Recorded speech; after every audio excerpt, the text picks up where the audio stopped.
From the Beaver County Auto Studios, it's another Penguins live chat here on Pittsburgh Sports Live and Pittsburgh Hockey Now. Hey, I'm Dan Kingerski. Thank you so much for joining us. The stream is still validating.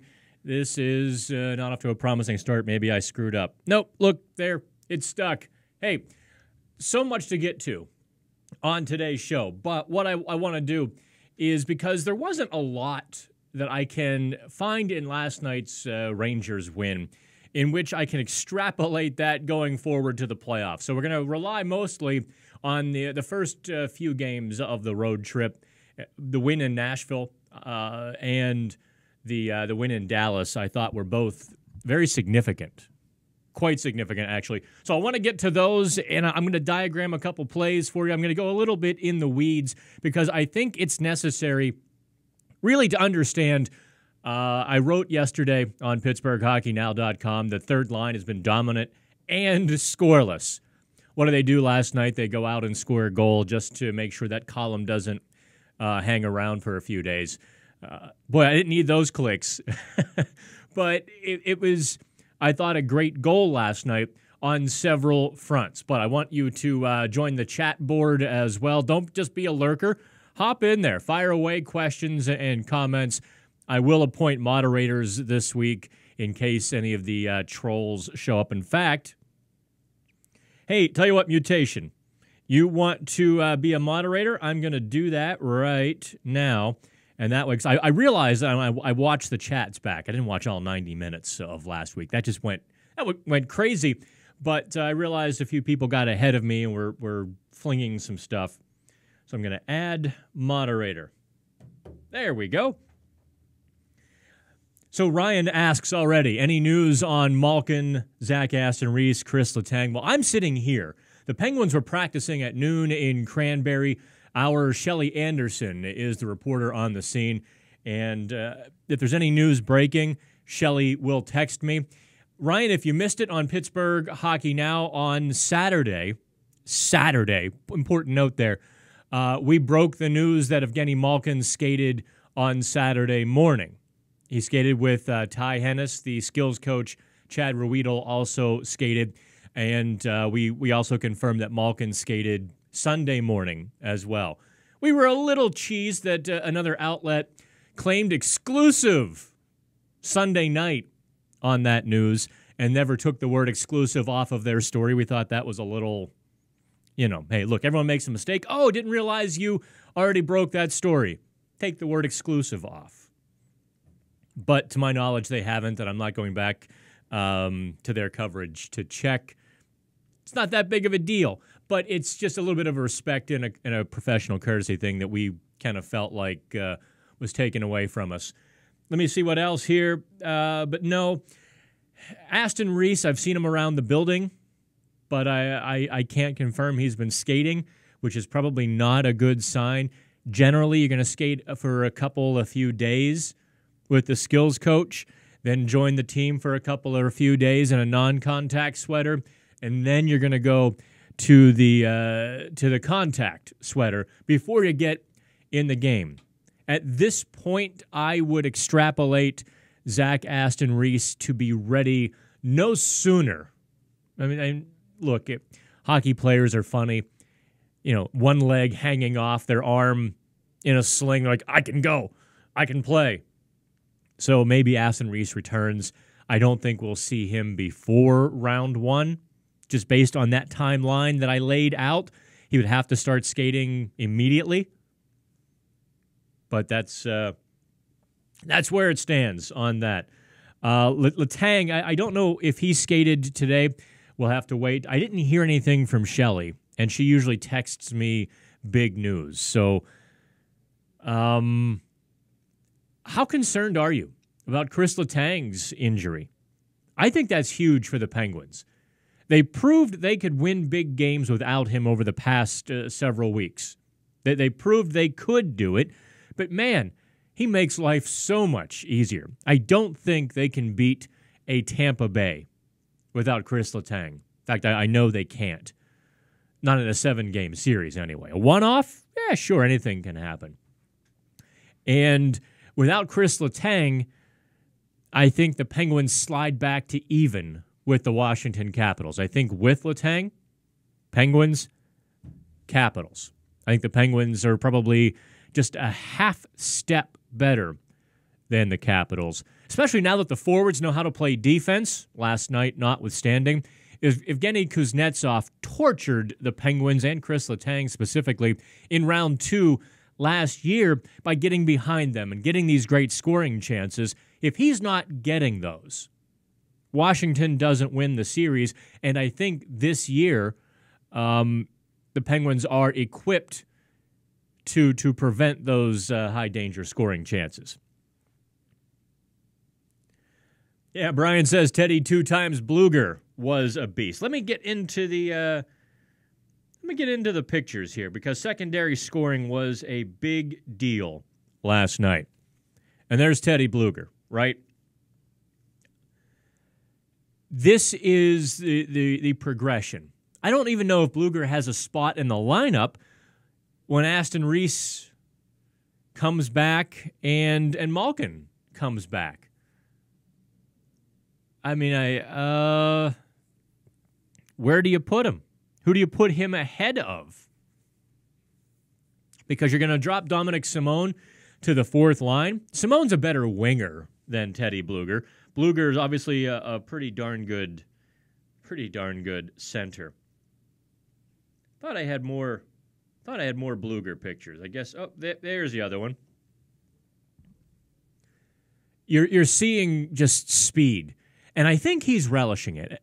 Let me jump on to my little website here.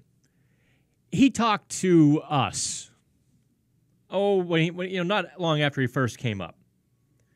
I got a few minutes with Bluger and was kind of asking him about some of the scouting reports and was picking his brain on his game and the progression. Because if you look at his stats, every single year he has improved over the previous year. Going back to juniors and college, every single year has been better than the last one for him. So I got a chance to ask him about those things, and he really does.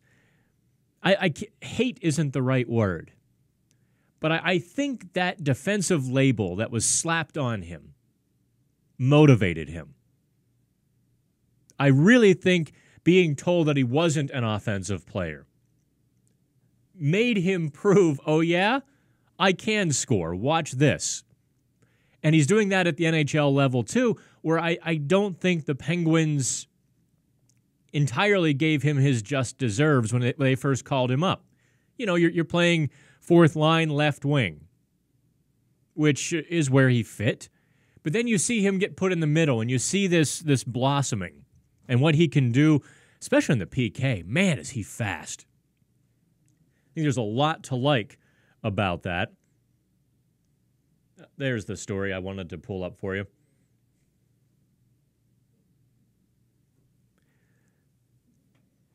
He just kind of, if you haven't had a chance, check that story out.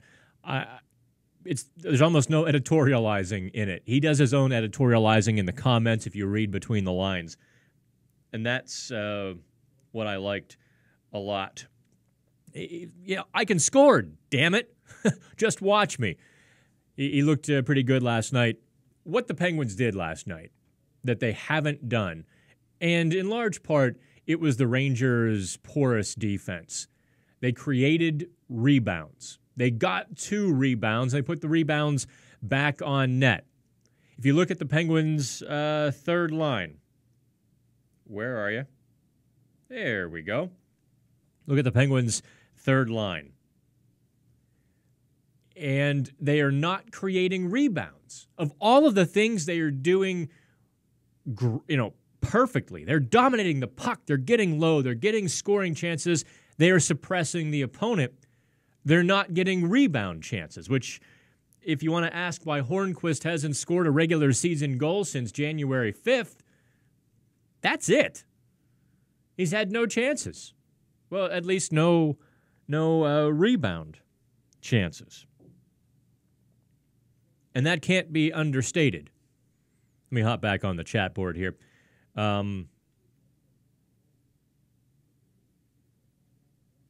let me get to the questions. Let me do that because I've just laid the foundation. I got the Malkin, Teddy Blue. Yep. I like you guys. Let's just start calling him Teddy 2 times. I think that's a great gangster name. Although Babyface Bluger works too. I'll let you pick which one of those you want. Can we have all of the pieces back before Game 1? I think you'll see Malkin before Game 1. Or at least I think he'll be ready in 2 weeks' time. I think. And so, actually, no. The odds that both Aston Reese and Malkin are back and really healthy for Game 1, I would put probably at this point at 20%. Both of them. We'll get an update soon on Malkin. I think bruised ribs can be tricky, right? They can take longer to heal than you expect. You want to get on with life, and they're still sore. And a player like Malkin cannot go out there with sore ribs. The Islanders, the Blue Jackets, whoever they face in the first round will just target his midsection like there's a bullseye on it, and he'll come out worse for wear if he doesn't get fully healthy. It's the Stanley Cup. It's allowed. Don't decry that that's how the game is played. If the Penguins were up against Washington and Ovechkin had bruised ribs, you're darn sure that Goodbranson and Johnson and probably Letang as well would be chucking him at every chance they could, and not in the shoulders. They would make sure Ovechkin couldn't breathe. It's the Stanley Cup. It's allowed, right? Let's see here. Am I still doing a discount if you subscribe to Pittsburgh Hockey? Oh, wait, Pittsburgh Sports Now, Ryan, or Pittsburgh Hockey Now? Right now, Pittsburgh Sports Now, and I don't actually have an official agreement.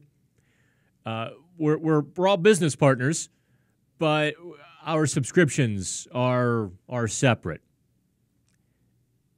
Maybe a business mistake, but that's just the way that the vines grew around the tree, so to speak. If you want a discount for Pittsburgh Hockey Now, the PHN Extra, and you're on this chat, yes, DM me on Twitter, and I will send you the private link. That goes for everyone. You're on the live chat. You want a PHN Extra subscription, DM me on Twitter at the Dan Kingerski, and I'll send you the private sign-up page where you can get the $9 discount for the yearly. Do I think it is Letang's neck again? I don't know. Question comes from Tyler. Tyler, I'll tell you what. This last injury, they were aggressive in saying it wasn't related to the past neck injury. So, okay. You know, oftentimes in the NHL, it's not lying so much as it's protecting. Just don't let your kid tell you that. No, Dad, I wasn't lying to you. I was protecting you. So the odds are that it's related to something, right?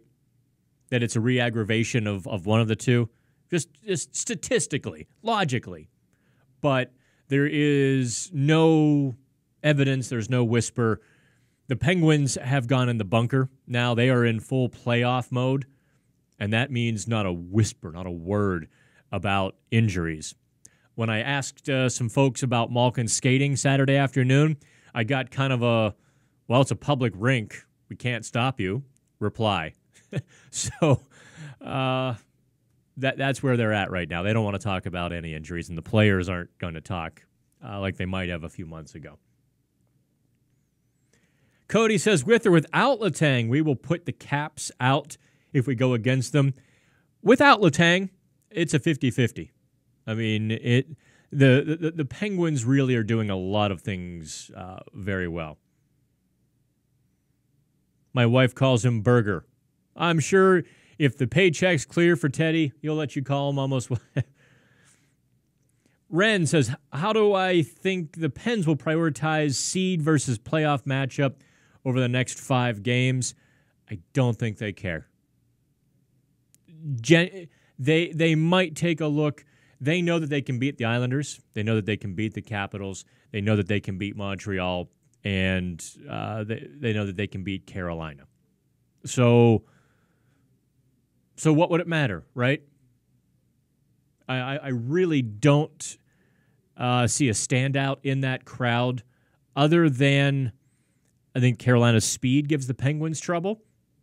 The Islanders' system and their adherence to it gives the Penguins trouble, but Matthew Barzal is ice cold, and quite frankly, the Islanders don't have the depth to keep up with the Penguins. So if the Penguins play good hockey, the Islanders can't hang with them over a 7. Montreal, I don't think can unless Carey Price just had one of those 7-game series where he was unbeatable and ridiculous. That's the only way Montreal could hang with the Penguins. So no, I don't think they're going to prioritize seedings, matchups at all.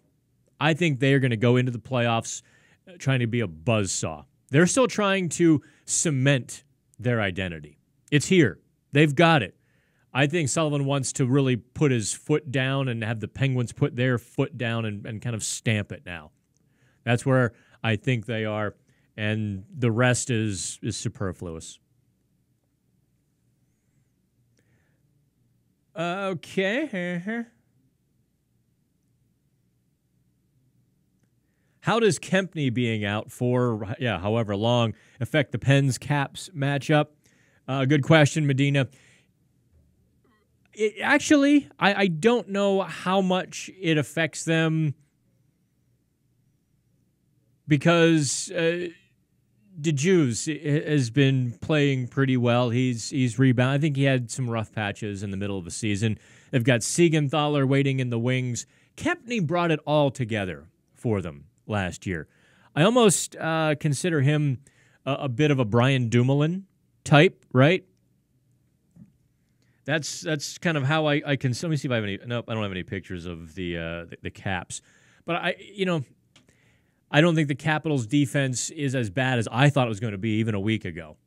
We'll see. I think tonight is they've got Carolina tonight, and we'll see how Carolina's speed game translates against Washington. That actually might be a kind of a fun watch, at least for 20, 30, 40 minutes anyway.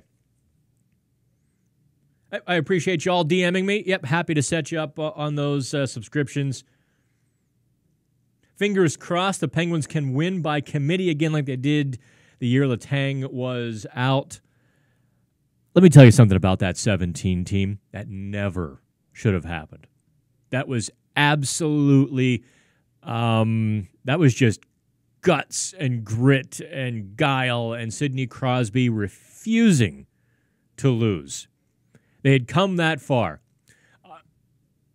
Quick hockey aside here. I know you don't want to see my face so much, but before we get back to the Penguins, my friend Mark Lazarus, who's actually now with The Athletic in Chicago, wrote a book about a year ago, If These Walls Could Talk. And it was all kind of the off-the-record interviews and the guys talking about the things that they wouldn't talk about in the moment. He went back and talked with Patrick Sharp and Kane and Taves and Keith and Seabrook and the coaches and really kind of walked the Blackhawks' history from the time that Rocky Wirtz took over from Bill Wirtz. And those of you older hockey fans remember how terrible of an owner that Bill Wirtz was. I mean, you talk about Bob Nutting-esque. He made Bob Nutting look like a drunken sailor. He really did. And the Hawks' kind of ascension, and some of the great stories come from the 3-year run where the Hawks were essentially Stanley Cup champion, Western Conference finalist, Stanley Cup champion. How tired they were in that third year. And so I think it was Brent Seabrook, who's kind of the beating heart of that team. At one point stood up, I think they were down in the first round or they weren't playing well, and said, "We've come this far, let's just go win the damn thing." And everyone said, "Oh, okay, yeah, let's just go do it." And they did. And I think the 2017 Penguins had a bit of that. We've come this far. Damn it, I'm not going to lose now. Doing that again? A lot would depend on Justin Schultz. A lot will ride. In fact, I wanted to talk about him today. Look at me with all the pictures. Where'd you go, Schultzy? There you are. No, that's not Dan Kingerski. That's, there. Let's get rid of that. Justin Schultz last night activated more. He did the same Dallas and Nashville. You can see a progression of Justin Schultz activating into the offensive zone. I think the Penguins need a lot more of that. I mean, smart pinches and smart activations, of course, but they need more push from the blue line, especially when they're controlling the puck down low. That's going to be a huge thing. If they get the puck down low and their forwards are controlling it, but the defensemen aren't stepping into the blue line or stepping past the blue line and letting rip, that's going to allow other teams to cheat and get numbers into the corner. That's going to diminish the Penguins' puck possession. Don't want to get into the weeds with me here?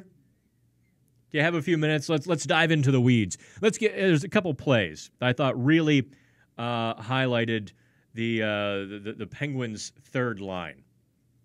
Let me here they are against Nashville. Well, let me get the Pittsburgh Sports Live banner off of there. Matt Cullen joined the third line. This is with 4 minutes to go and a 1-goal lead. Cullen joins that third line with Bjugstad and Hornquist. He pinches. Look at the third line, how they've got Nashville pinned or trapped. There's no breakout there. What do you think is going to happen? Well, of course, then there's a turnover. Nick Bjugstad circled there. Gets the great scoring chance. Bouncing puck in the slot. Bjugstad, 6'6", just barreled through a couple players, got the puck, and got on it. So the shot goes to the corner. Again, count the Penguins. Look, they've got 4 sticks in the zone, and that's the phrase I kind of want you to remember. When you see 4 sticks playing offense, that means you probably have a number. You've got an extra, or you've got a chance. Top of the zone. You've got Dumoulin kind of cheating in. He's ready for that puck to come along the wall because he knows Bjugstad has him, and he also knows he's got a defenseman back. Bjugstad is also seeing this. He's ready to pounce. And all of that, because Bjugstad did go over to the wall. There he is. Wait, there's Bjugstad on the wall against Ryan Johansson. Supposedly one of the toughest customers, so to speak. You know, he's a good number one center, Ryan Johansson. Bjugstad comes over. You see Dumoulin pull back. Bjugstad just turned Johansson inside out. And then he kind of barged to the slot. There's a great scoring chance. 4 minutes to go. In fact, there's 2 great scoring chances on that single shift. That's what the third line has been doing so beautifully, so perfectly. What they haven't been doing then is getting that rebound chance. Hornquist to finish. Simone has to, I think, get to the net, or the Penguins have to put a left winger there who can get a little more gritty in the scoring zone. Simone does everything else. I don't think he gets to the net enough. And that allows the opponent a second stick to defend Hornquist. Take it for what you will. That's not a knock on Simone. But I think the Penguins could use, shove Simone to that slot. Even just to take a defender, you're going to see let that line begin to score more goals because they'll get more rebound chances. A second rebound chance often begets a third rebound chance. So that's where we're at. All right, I've been talking way too long by myself here. Let me roll back through the chats. Is Kessel still a weirdo? I couldn't watch last night's game. Man, Kessel is Kessel. He made a couple great plays, and he made some awful plays. I don't know. I almost want to stop grading him because really the beauty is in the eye of the beholder. if you want to like Phil Kessel, you see the rush he made to get it going. Was that on? That was on Bluger's goal, on Bluger's rebound goal, when Kessel rushed through center ice and kind of set everything up. Great play. But on the power play, he was brutal in the second period. I mean, the Rangers had a power play in large part. Kessel was just, man, he was rough on that. So, my friend Melissa says Laz's book is fun. Well, she should know. She's got my copy. Thanks, Melissa. No, I'm kidding. Keep it as long as you want. Annex says, I've reached the point now where I'm very concerned about Phil Kessel. Yeah, I think we're in late March now, and there's no signs of life from Kessel. He's a guy who could flip that switch, but yeah, you should see the motor starting to turn by now, and I'm not seeing it. We've diagrammed it here. We've diagrammed it on Pittsburgh Hockey Now before. He's not getting that step on defenders to unleash that shot from the right dot. He's got to either, A, get that shot going, B, find another one.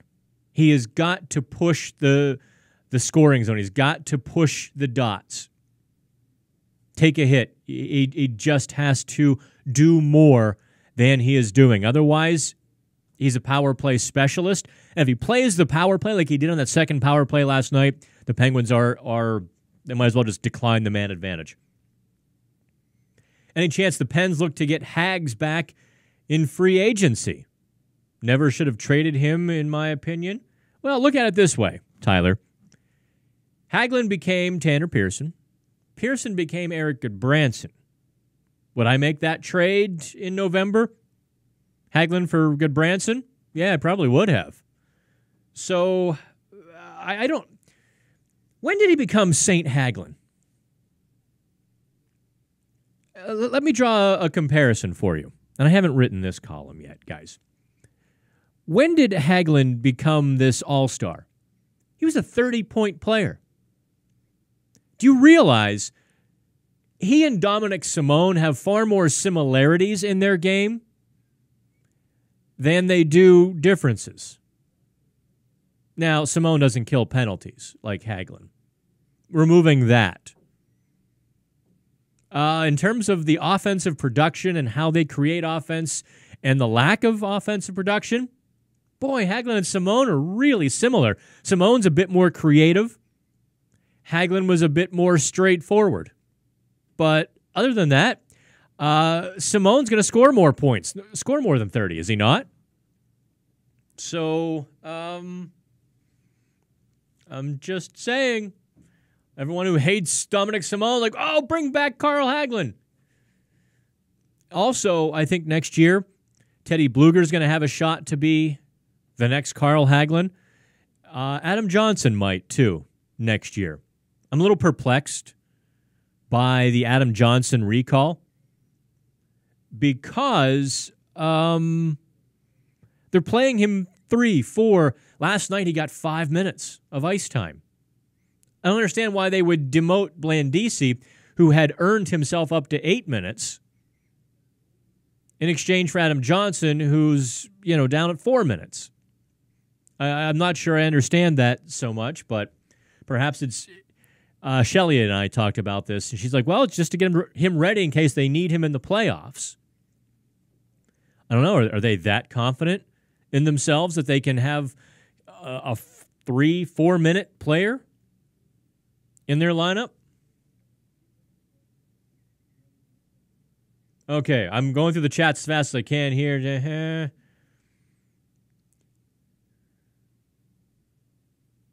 Kessel on the fourth line. Thoughts? Oh, boy, JV. That's a gut reaction, isn't it? To hell with you. Fourth line. Suffer down there until you work your way back. Here's the problem. If the Penguins put Kessel on the fourth line, they lose him. And I don't mean the fact that they won't be getting the production from him. I mean the fact that I would be willing to wager he goes in the tank. Gone. Bye-bye. You know what? I didn't share this chat. I just realized that. So let me do that real quick here. Also, like, share, comment on the chat as able, please. The more likes, all those stuff we get, the better off it is.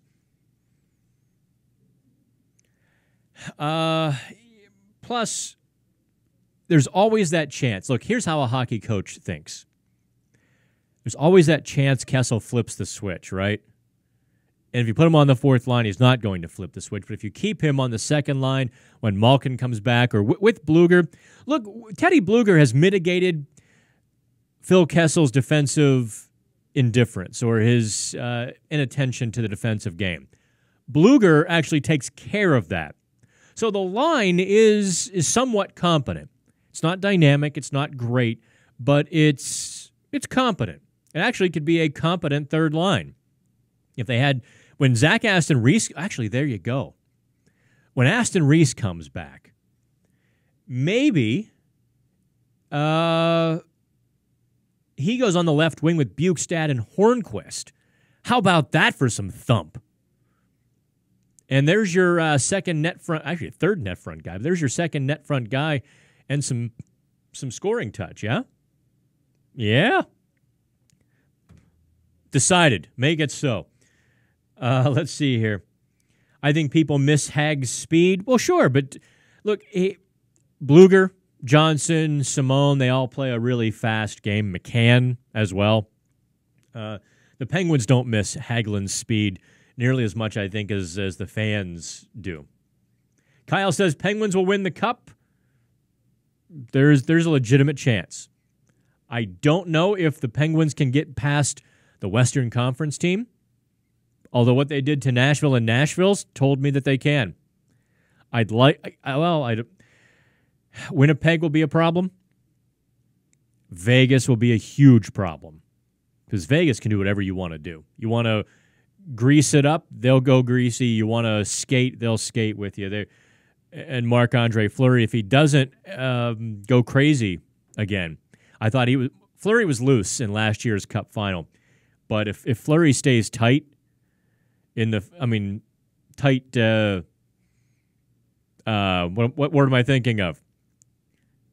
Technically. With his technique, Vegas will be really tough to beat. Enough about Hags. There we go. Yep. We've heard rumors the past, chat's going too fast for me. Past couple seasons about Kessel being moved. Do you think this is the summer? Yes, I do. I'm on record. Said this probably a month ago or more. Yes. We do believe that at least one team called about Kessel before the trade deadline. And it makes no sense for the Penguins to do anything, would have made no sense in February. But June is an entirely different matter. And yes, my gut feeling is 50-50 shot that Kessel does get dealt this offseason. In fact, maybe more than 50-50.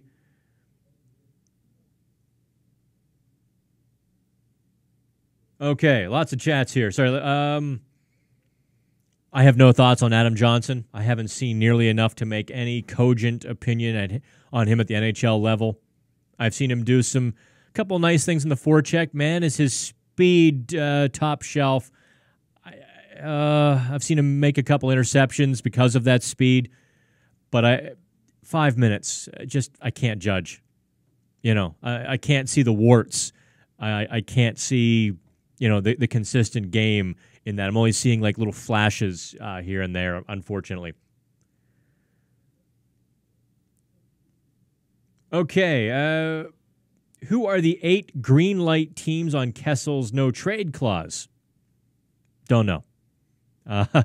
Those are fairly guarded, in part because they're kind of not worth the paper they're printed on. If your employer comes to you and says, hey, we don't want you here, or we want to trade you, and, how many guys want to stick around? It's not like Kessel's family is here. It's not like, Kessel's not a guy I don't think who puts down deep roots different places. Toronto is still his home in reality. So, but as far as knowing what teams are on his list, that's I think subject to a minute-by-minute discussion.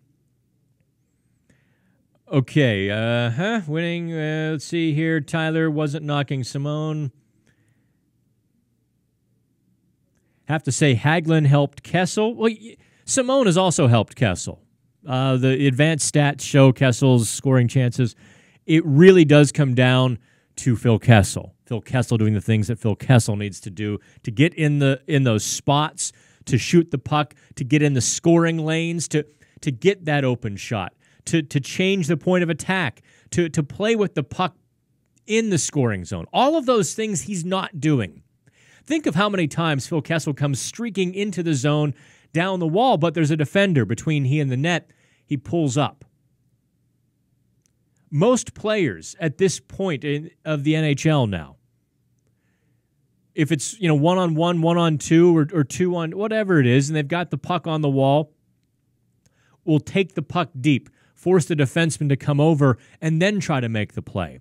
The reason Kessel is having such a huge issue with turnovers is because he's putting on the brakes. He's stopping at the mid-wall. He's avoiding that contact and that confrontation deeper in the zone. And thus, he's being attacked by the defenders, and at that point, he's got no room to make a play on the mid-wall as the team is coming behind him. There's nothing to do. And the opponents know this play already. Nathan McKinnon did that the other night, too. Came into the zone, slammed on the brakes, mid-wall, and was just they're the who the heck were they playing? No, I was kind of watching it with one eye. Forgive me. But I remember chuckling and having a conversation with the Colorado beat writers. Yep, I see that every game. Weak Caken says, I have to say, that was Cake who just dropped that comment in. Thanks, Cake. Flubert, Pens will be playoff ready if Matt Murray does not get injured. Boy, Murray was the scapegoat for a few minutes, wasn't he? He's been really good, hasn't he? Like really, really, really good. What does Murray have since December? Like a .940 save percentage? I haven't done the math in about a week. Keegan asks, who wins the Metro? I will say the Capitals because it's more important to them. If the Metro's on the line, the Penguins, say in the final game of the season, Metro's on the line. The Penguins will do what's best for the Penguins, be it rest players, be it play players. The Capitals will play players to win that division. It's important to Washington. It always has been. I think the Penguins view it with a grain of salt. So take that for what you will, right? Tampa Bay will be the most difficult to get past, says Flubert. If they do beat them in a series, I think they'll have a good chance of a cup. Tampa Bay has a flaw. There is a flaw in Tampa Bay's game. I agree they are the hungriest, they are the angriest, they are the fastest, they are the deepest talented. The goals that they've put up this year, they have the best blue line with McDonough and Hedman and Core. Well, actually, they've got two flaws in Tampa. One is Vasilevsky. He is a hot mess, technically. I watched both Capitals Tampa Bay games. He is scrambling back there like Hasek, but with not quite the same precision. He really looks like a hot mess back there.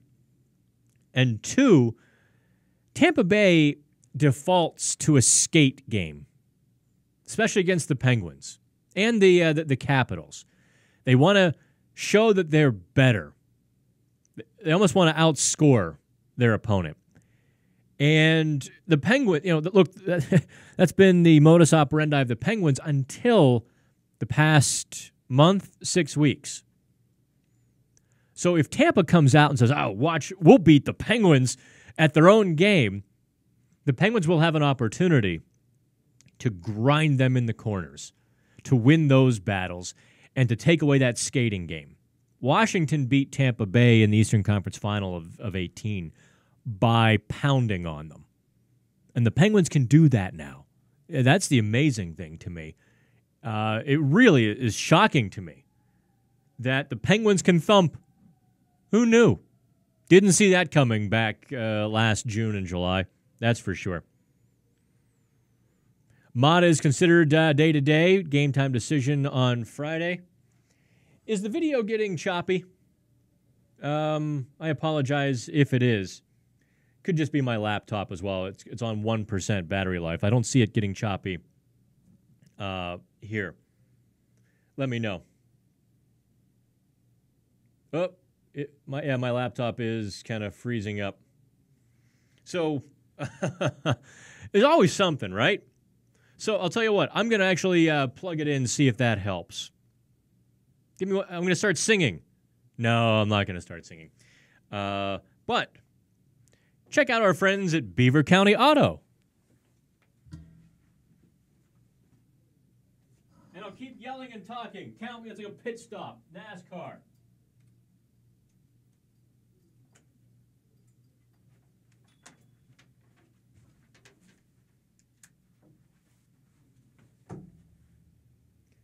Look at that, 4 tires and fuel in under 10 seconds. Is the stream gone? 'Cause I can't get it. Anywho, so while I'm waiting for the chat to reload, do me a favor, like and subscribe, even if this is the end. Kingerski, get your technical crap together. There are a couple of things. Matt Murray. I get that everyone gets anxious, and the goaltender, like a quarterback, is going to take a disproportionate amount of blame. Murray's been, Murray's bugaboo has always been the soft goal in a dominant performance. The 16 Stanley Cup. He was great. One soft goal a game, like clockwork.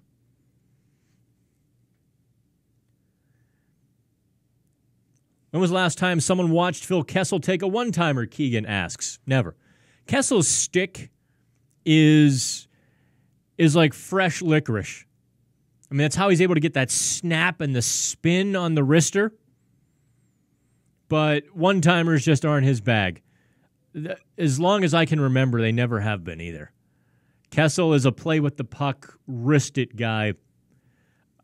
I'd like to see him take a few shots, right? But getting back to Matt Murray. And maybe you and I think we're kind of building a nice little village here. In so much as I think we have kind of gone against the grain in the group, and you've been open-minded, and I've kind of provided as much analysis as I can on different situations, from Jack Johnson to Eric Goodbranson to the Penguins' lack of a third-line center to Phil Kessel. I think maybe if you've been with us all season, you realize that I've done a pretty good job this year. I really have kind of my punch card is pretty good this year. I've been right. I'm not trying to. I'm just saying, and I think maybe we've built a bit of a community here to look at hockey in a different way than Pittsburgh has. So maybe we kind of push on a few things and talk about some of the deeper parts of the hockey game. There's no reason to scapegoat Matt Murray. It was out of place. Guy was playing really well.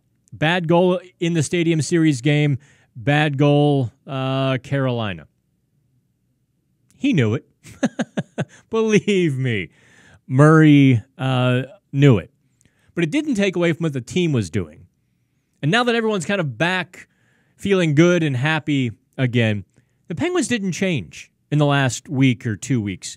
They were giving up late goals, but the good things they were doing are still there. And now that they've cleaned up the little mistakes, we're able to answer the question. Definitively, are the Penguins playoff ready? Yeah. Playoffs could start, I think, tomorrow, and the Penguins would be able to hit full stride pretty quickly. That puck drops in Game 1, and they're going to be up to level 9 in Round 1. And they're going to dispatch, if they get one of the lesser teams, Islanders, Montreal, they're going to dispatch them pretty quickly. I think they can do the same to Carolina, although that runaway train of momentum is a little bit scary, I think, for a lot of teams, because you just don't know what you're going to get. Teams that have that kind of momentum that Carolina has get stupid goals. Hits a stanchion and bounces in the net when the goalie goes back behind to play it, bounces off a player's helmet, stick breaks and a player's open. Referee misses a call and they get a breakaway. Teams with that kind of momentum get those breaks. And from that standpoint, maybe that should worry Penguins fans. What's going on with the first line lately, Cole asks. That's actually not a bad question. They have made more defensive mistakes in the last 3 games, I think, than they did in the previous 20 combined. Crosby was in beast mode. And you can't sustain beast mode forever. You have to get a little bit tired. And I think maybe Crosby, to get his team to this point, had to turn on the afterburners a little too soon. And that's what I would surmise. Nothing more, nothing less, nothing to worry about, certainly. Luke Shen and... No, the Penguins don't need Luke Shen, Kyle. Oh, Kyle and Mormon. I love your trade proposals, both of you.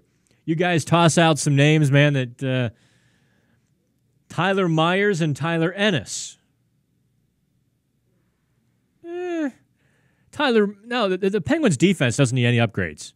And I don't think Tyler Myers would be an upgrade to any part of the Penguins' defense. Tom Wilson says, I'm the village idiot. If that's not me, then it can be you. The McCain trade is doing great for the Pens, yes. I know the Penguins broadcast made a lot of secondary scoring last night. There's Jared McCann. Where else is... There's Jared McCann, too. Yeah, McCann can. He's a bit of a streaky scorer, isn't he? 5 games, nothing. 2 games, 3 goals kind of guy. What is great for the Penguins, why he fits so well with the Penguins. Let me talk about McCann here. Why McCann fits so well with the Pittsburgh Penguins is that speed. He's got better hands than Carl Hagelin, and he's kind of filling that role, be it first, second, or third line. He's filling that Hagelin role. And don't discount that youthful craziness. That kid just lights up when you ask him about playing for the Pittsburgh Penguins. He is having the time of his life. This is his first playoff push. I picked his brain on that. Was it last week before the road trip? I was like, so this is your first real playoff push. Yeah, this is so awesome. This is fun. And he gave us a great answer, and we published it, about some guys look at hockey as a job, and he never will. This is just too much fun. Guys who view hockey as a job are miserable, he said. and in part, he's right. That youthful craziness, all things encompassed into one word, that bit of craziness. That's the same stuff that Brian Rust and Connor Sherry brought, and Tom Kuhnackel, and guys who were just playing for a job every night, guys who couldn't wait to be in that situation because it was all brand new and fun, and they didn't feel the pressure. They felt the opportunity. And you hear Mike Sullivan use that word a lot now. Opportunity, opportunity, opportunity. Used it last night probably at least half a dozen times. That's the psychologist in Mike Sullivan laying out what the Penguins have. They've got an opportunity. Doesn't want his team to feel pressure to win this core's fourth Stanley Cup. He wants them to see an opportunity to win the Stanley Cup. And that's Sullivan is such a shrewd communicator. He really is. And that's part and parcel to him literally sitting down and thinking about it and how to motivate the guys and how to communicate with them. He's really big on those turns of phrases. Maybe a bit of he's a sandpaper Badger Bob Johnson. How's that? He's got that streak to him. Hey, Keith, odd that as they rise, Malkin, Kessel, and Hornquist fade. I don't think Hornquist is fading. Hornquist numbers stink, but Hornquist is playing really good hockey. He is creating a lot on that third line.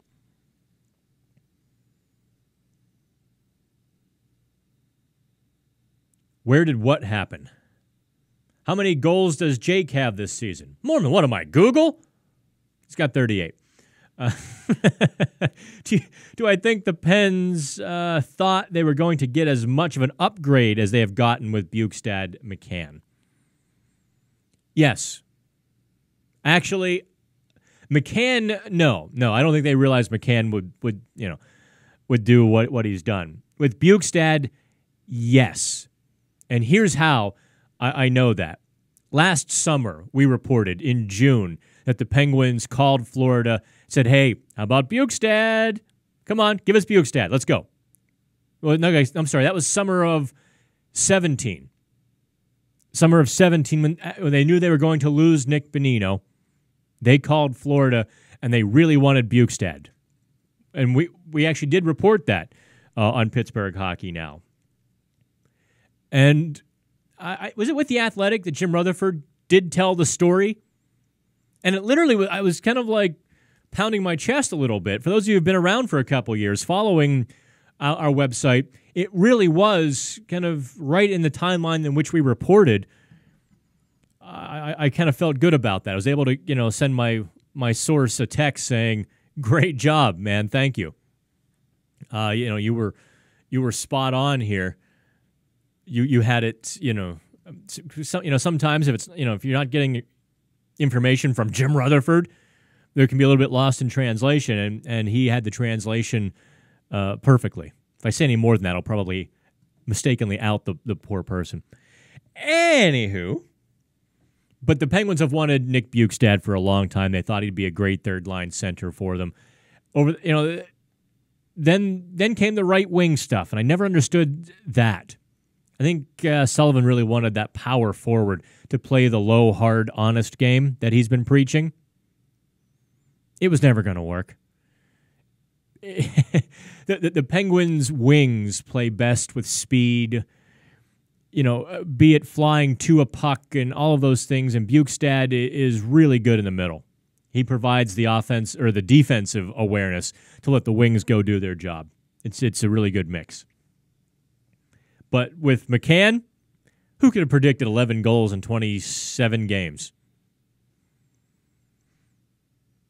Mata can definitely be moved. Yeah, listen, I guess we can talk about that now. I don't think Olli Mata gets back in the lineup. If he does, it's for Marcus Pettersson. And maybe you see a Johnson-Goodbranson pairing. That would certainly give opponents a few black and brew marks. There's a new distillery or a micro brew, Black and Brew, black and blue marks. You can tell I've had about 3 hours sleep, haven't you? Yeah, I went to bed this morning at 5:30. I had to finish up some extra columns and things. Whew, I'm a hurting puppy. What are my D pairings now that everyone healthy? Chris asks. Well, Chris, I don't put Mata back in, although I've got a short leash on Marcus Pettersson when Mata is healthy. I keep Dumoulin, Letang. I keep Johnson, Schultz. And I keep Pettersson, Goodbranson. If Ole Mata comes back in, I think I pair Mata and Schultz and Johnson and Goodbranson. As I say that out loud, I'm really tempted by that pairing just because I think they could have a lot of fun. That would be a shutdown pairing like no other.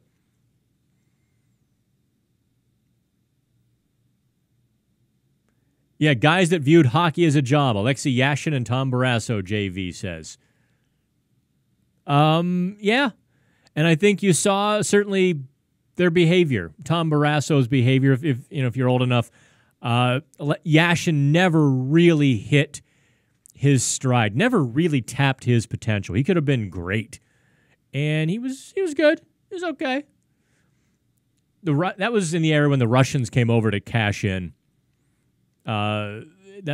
Those old Russians grew up in a time.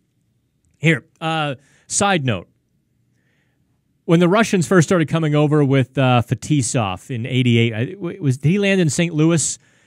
And the Red Wings grabbed a couple of them as well.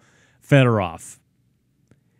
Those guys came from a system under the communist rule. Their equipment was garbage. They would literally walk in the room after the game, chuck all their equipment into a pile in the middle of the room to dry. It would sit there until the next practice or a game. Can you imagine how bad that smelled, first of all? But two, they didn't have the hand dryers and all of the little fans that the American equipment or Canadian, North American equipment managers had, and they didn't take care of their stuff. They were amazed when these guys got here. I think it was Pavel Bure who showed up in jeans and a jacket, no equipment for his first game. Like, someone go get this guy some stuff. And it really, because he's like, yeah, it was all junk. They're just, this is why socialism and communism kind of sucks, by the way. Political statement. That wouldn't have been a political statement 5 years ago, would it? Okay. Pettersson makes me scream at my TV quite a bit. Thoughts on him? Marcus Pettersson's game has one flaw that I can see. He can be beaten on the speed rush on the end. If you get a good head of steam through the neutral zone and go right at him, you can get around him. But otherwise, he's perfectly solid. And he's got as many points as Daniel Sprong. I want to talk about this, too. Let me go back to Teddy Bluger and Jared McCann and the guys that they've rolled through the fourth line. Garrett Wilson. Remember back at the beginning of the season, everyone was piling on Mike Sullivan for not giving Daniel Sprong more of a chance. Yet look at how many of these young guys now are getting a chance. What that says, and what, retroactively kind of go back and add that bit of knowledge to your library so that the next time it happens, you've got that book handy. It was all about Daniel Sprong back then. A player has to earn his way up through the ranks into the NHL. Up from the fourth line, third line. You don't just get dropped in beside Sidney Crosby unless you've got the pedigree and you're showing that pedigree is justified. Everyone else has to work their way up. And so you see Teddy Bluger, fourth line, earned more. Garrett Wilson, up from the AHL. You earned a lot down there, earned a ticket to the big show. Earned a roster spot. He actually was playing above or ahead of guys. He was playing ahead of Teddy Bluger even. Was he not a month ago? because he earned it.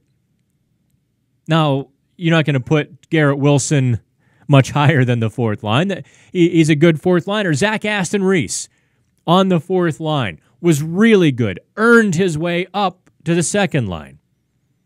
Mike Sullivan will let you earn your keep.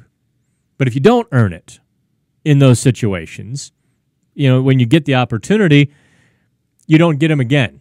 So just kind of keep that in the back of your mind going forward as the Penguins, I think, will have maybe more young players next season.